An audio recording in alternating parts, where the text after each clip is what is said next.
As I promised, this time I will be dealing with the concepts of death and life in Rumi. This is going to be our last session. I am thankful to God and to the audience who were patient and gave me the encouragement of continuing these lectures, and I hope that these have been useful to you. I'm sure, and you realize that Rumi is like an ocean. We cannot pour it and confine it in a jug according to him himself, but this is something that we can do in a finite sessions. Now, one of the main subjects which is dear to the heart of every mystic, including Rumi, is the idea of life and the opposite of life, which is of course death. But for these people, for the contemplatives, death seems much more important than life, and they try to understand life through understanding death. Remember that we were talking about the lover and the courage of lovers as one of the main characteristics of love. Love gives courage to the lover, and that actually encourages him to sacrifice himself, to deny himself, and to become selfless. Now, this selflessness, of course, is the right and the deep meaning of death. But before coming to that, we have to go through some other topics and some other ideas in order to understand better and deeper the idea of death in Rumi and contemplatives like him. Remember the Platonic idea that this world is just and nothing but a shadow of the real world. And the shadowiness of the world not only reflects its being the shadow of the reality, i.e. a kind of thinner reality, if you like, but also always a shadow is the inverse of the real object. So this inverseness also is a point which has to be considered, has to be taken into consideration. In this world, whatever we see and whatever we look at and we understand is just a shadow and an inverse shadow of the real object which lies elsewhere, lies in another world. This means, very directly, is that death means life and life means death. Life in this world is only a shadow, an inverse shadow of the death, and the death is an inverse shadow of the life.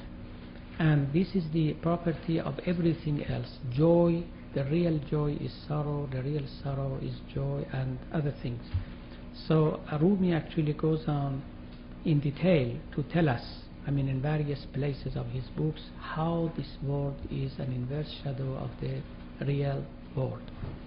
And therefore, according to him, death or dying to this world is nothing but to be reborn into another world which is the real one. And when we find the real object, we will realize that we were not alive in the real sense of the word, but we were actually in a state of death that we considered it in a wrong way to be the real life. So this is the whole thing, but of course it is not as simple as that. So we will see in his own words what he has got to say about this.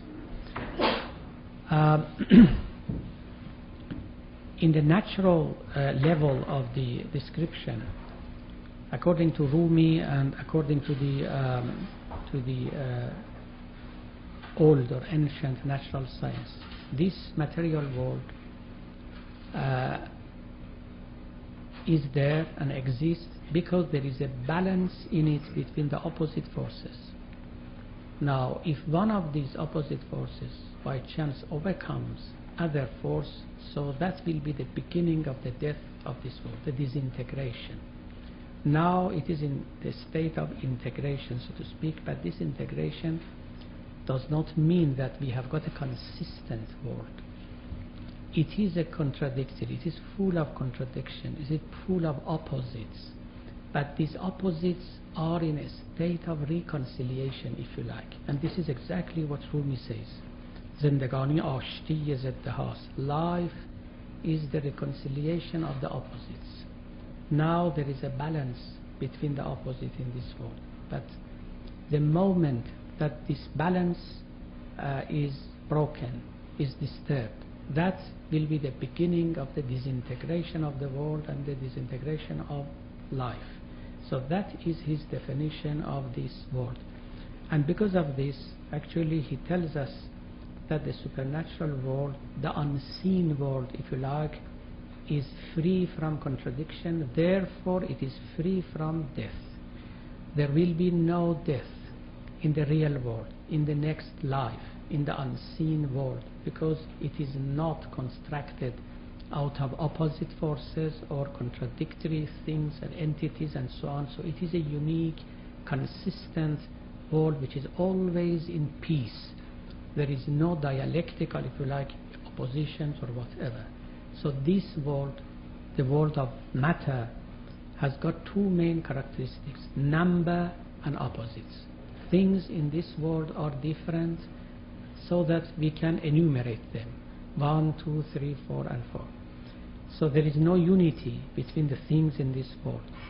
Not only there is no unity, there is no consistency either. It is always contradiction and opposition.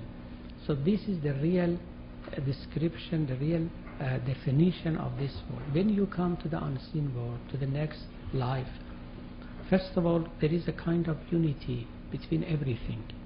Remember, I mentioned the story of a plaintiff in the court who brought as witness 2 Sufis with him, and the judge told him not only 2 Sufis but 2,000 Sufis and only one, so you have to bring 2 witnesses with you. So in the real, in the spiritual world, things are one and the same. They have got a kind of unity and integrity and continuity. This continuity is of this world, and this continuity means number, means difference, means opposition even, and contradiction, as I said. So this is the real characteristic of this world. Now when there is a balance among the opposite forces, there is a tentative life, i.e. the material life in this world. And when the balance is broken, so there will be death. So this is on the natural level of the description of the death and life.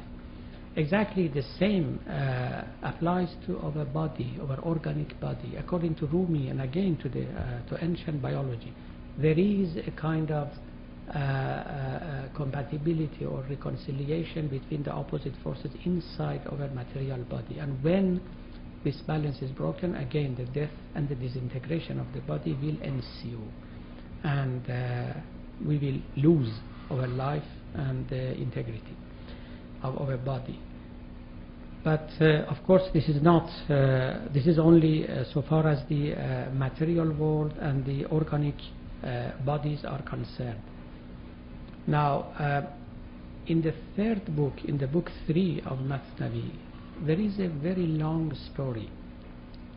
The story at root and its spirit is a very simple story, but it is the art and of course the miracle of Rumi that has turned this very simple short story into a very elaborate and complex love story. It's about 1,000 verses, 1,000 poems. You have to read it for yourself. Rumi there is at his best, really, in order to describe us the meaning of life, the properties and the states of the soul and the mind of a